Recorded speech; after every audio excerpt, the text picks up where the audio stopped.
tangan macam ni sebelum orang tu hulur tangan. Faham ke tak?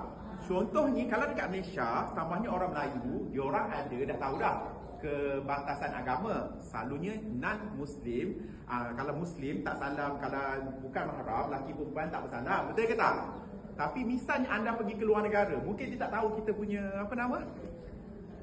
Budaya kita. So, apa kata anda letak tangan dekat sini sebelum dia hulur tangan. Contohnya, hi, how are you? You tak nak salam dengan dia, hi, how are you? 2-3 langkah, hi, how are you? Macam tangan macam ni. Faham ke tak? Jangan daripada jauh dah.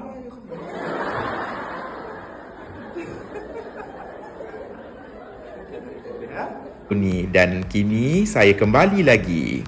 Saya Hafiz Mustafa daripada Cute Carry dan ini adalah buku terbaru saya, iaitu Seni Hidup Beradab. Buku ni macam-macam ada dan anda golongan